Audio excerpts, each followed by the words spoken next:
Hello, yes, for years I've been sitting watching EastEnders, watching it dying slowly, being run by average showrunner after showrunner, and I've had enough. I've written to the BBC, they're not taking me seriously. I want to talk to anyone who's going to watch this video and really give you my blueprint for EastEnders. And really my blueprint is pretty straightforward. It has to be rebooted. It has to start again. It's gone too far. It's so bad. It's so cringeworthy. It's how we got here, I don't know. So I'm going to tell you what I would do. I would just totally start again. I think definitely, as I said before, you just need to blow the whole thing up. Big tragedy, killing all the characters off and start again. What I would look at really is just focusing the whole show around a variety of areas of the East End. Albert Square will be the central area where everyone meets up. Pubs, clubs, shops, a few residential areas, but really Albert Square will be the place people go to work, to drink, to have fun, to have a good time, and really create some new interesting characters that people can enjoy, and we can see their dramatic journeys unfold. It's a principle of storytelling to start with your characters and to make them interesting, to have them be something that characters can follow. It's one of the main problems is either our EastEnders characters at the moment are unlikable, or we just don't care about them. Personally, don't give two hoots how much Lauren has to drink. Not interested in Joey just sitting there looking pretty. And the Lucy situation is so untenable with the actress that they've employed. There's really nothing positive I can say about EastEnders. It just has to start again. So you look at focusing around the East End, as I said, and really going back to that realism, to that grit that Tony and Julia really came up with, but modernising it, making it a show that the youth can watch and a variety of age groups can watch. It's not just about doing a show for teenagers. It's no good. You need viewers. You need big numbers. And to get big numbers, you need all the demographic age groups interested. It's no good just plumping for the teens, just plumping for the kids. That's backwards thinking. Where we've gone past the Neighbours era now, where everyone was influenced by that and everyone was having teenagers and trying to get all the youth to watch. First of all, kids don't want to watch kids. Teenagers don't want to watch kids. They're human beings like everyone else. Don't generalise them. Don't insult them. Don't think doing some lovey-dovey story is going to pull them in. You need drama. You need dramatic story. That's what EastEnders was built on. That's not depressing. That's not boring. That's interesting. That's exciting. But it's really about moving forward now. The problem is with soaps these days, they're all doing the same thing. They all start, I mean, you either have, you got a cut, what? No. I mean, let me rephrase what I'm going to say. You've got two storylines about two certain murderers at the moment. You've got the Cole storyline in Coronation Street and you've got the Cameron one in Emmerdale. Now the issue with the Cole one, it's a typical situation like we had with the Tyrone and Kirsty.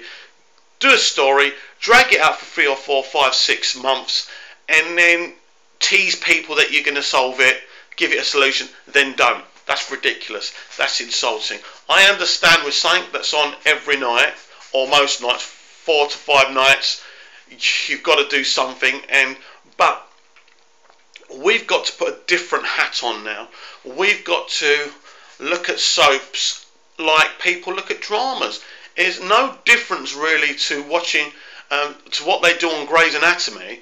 That's what you should be looking to do on EastEnders. I'm not talking about having a hospital called Seattle Grace, but I'm talking about having characters characters that people want before.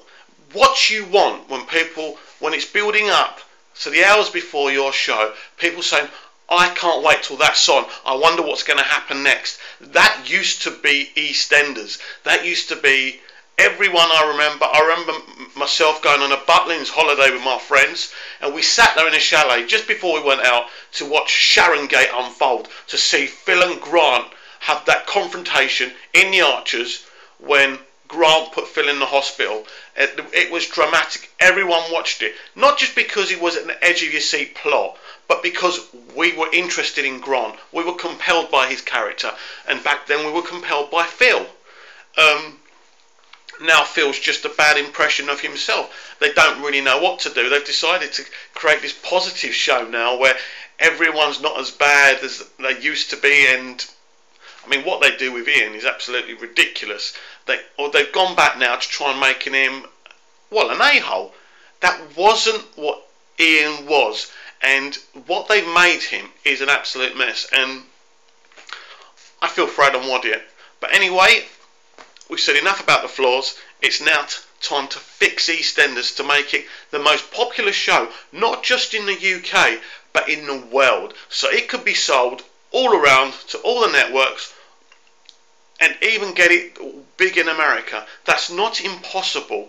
But as I said, we have to go back to basics. We have to go back to grassroots. We have to develop interesting and exciting characters.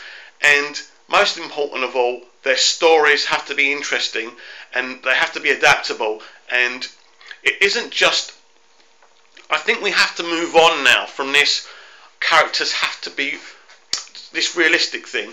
It doesn't all... Yes, great EastEnders at its time was realistic, was true to life, but also you have to do the extraordinary. So it's just about setting it up really and showing people that you're going to do something interesting, something exciting, something that hasn't been done before really, and not just really just do something for the sake of it, not go for the motions. You need someone to run EastEnders that's passionate about soap, that doesn't see themselves working on a soap opera as a means to an end. So you need someone who understands the magic of a soap. A soap is a continuing drama series. There's a lot of snobbery around soaps, but that's just from people who don't understand what a soap is and how much hard work goes into a soap. So we've got to get rid of the hunks. We've got to get rid of this silly little mentality we have on the show at the moment. And again, it's really about starting with a big event. So if I was running it and we did reboot it, I would start with a major event.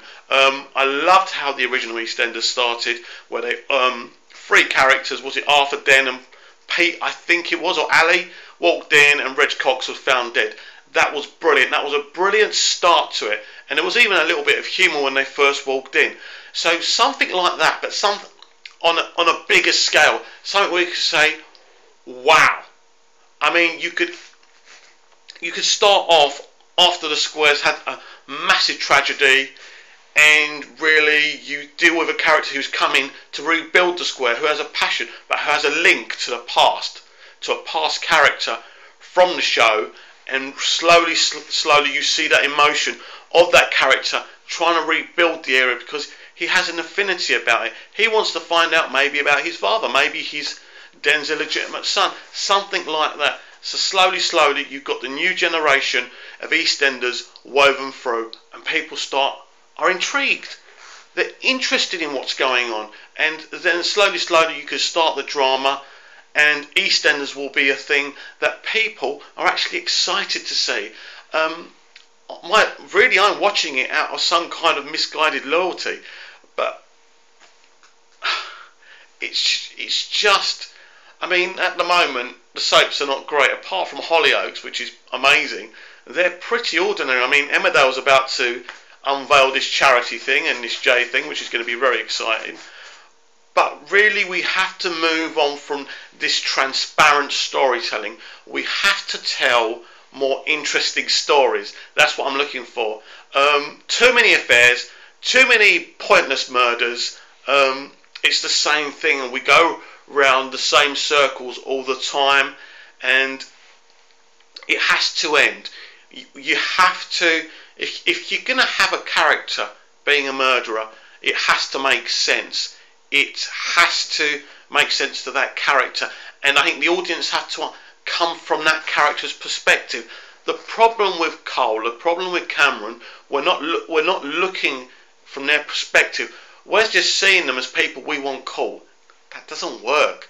We've got to understand. When we were watching Grant for all those years, even though he did some pretty terrible things and he could be a right nasty bastard, we understood. We could be on his side. We understood that he was in the parachute regiment during the Falklands and he went through terrible things. And we empathised with the character because of that. So we kind of forgave him for the things we do. If you're going to do characters that do things that are not very nice, you've got to understand why they're doing it. And it can't just be put there to get a few ratings. One of the worst things about EastEnders, especially this year, they're just doing things, just instant things to grab ratings. Oh, Janine's back. Boom, boom, boom, boom, boom. Then nothing. Then it's empty. Oh, then we had Lola week. Oh, we haven't got any ratings. We better get baby Lexi to be in hospital. It's got to be more than that. It's just not realistic to think that EastEnders can carry on in this vein. But there is a big opportunity here for everyone who loves EastEnders, and really time for the BBC to start listening to what people want. And now, I would say to the BBC, if you don't